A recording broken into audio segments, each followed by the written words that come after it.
My house sits farther back in the lot than most other houses. It is a strange layout as well.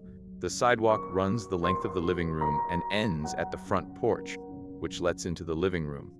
Large windows that do not open allow great light to get into the living room, but at the cost of no privacy. The rest of my family was on vacation, and having the house to myself, I decided I would get smashed.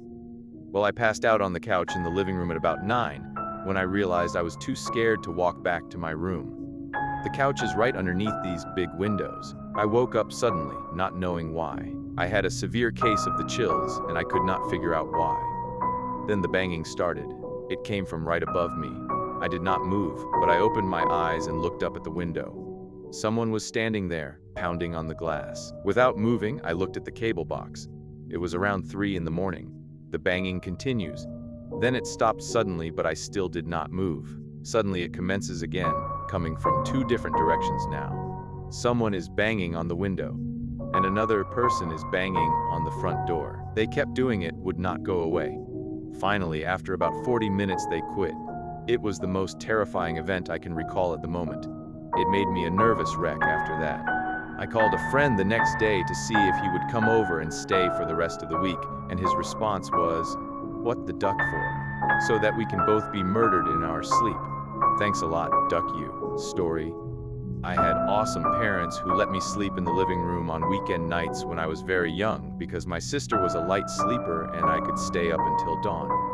But of course, I always end up sleeping on the couch because Nick at night made me try. So one night I woke up to the prickly feeling, like an instinct, just bolted into a sitting position and stared out the front window. We lived in rural Georgia, so you can imagine the magnitude of the trees. Perfect light cast from the moon, I see a silhouette of someone in this fucking tree. The family dog dashes to the window and is snarling at the glass. Terrified, I run into my parents' room and try to explain to them that there is a strange person outside. Dad grabs something defensive and darts outside with the dogs to beat the wax off the hot head. I tremble in Mama's arms until Dad comes home and says he saw no one and to go to bed. I decide to sleep in my regular bedroom. I filled my sister in as to what happened. Dad is making regular rounds in the house with a cup of coffee. We're all still and I finally think I can sleep. Nope. I notice the man outside my window. From what I can see in the moonlight, he gives me a shush signal and runs away. Just turns around to run a straight line away. I swear I couldn't stop crying for what felt like hours.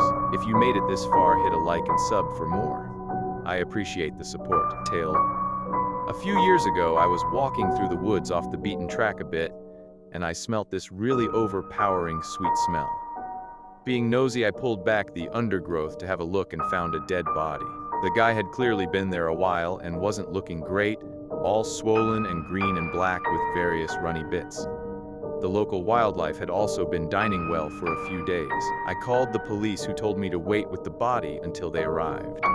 Being in the middle of nowhere, it took a while for them to arrive, and it got dark, and I just sat there in the dark with him for a long time. It turned out he had committed suicide. For a long time afterwards, I had dreams about him and he would talk to me, and not nice things. Mainly about how he was angry that I disturbed his resting place and he wanted me to kill myself. Probably just my imagination, but all pretty disturbing at the time. He still turns up in my dreams from time to time and no doubt will be tonight after typing this.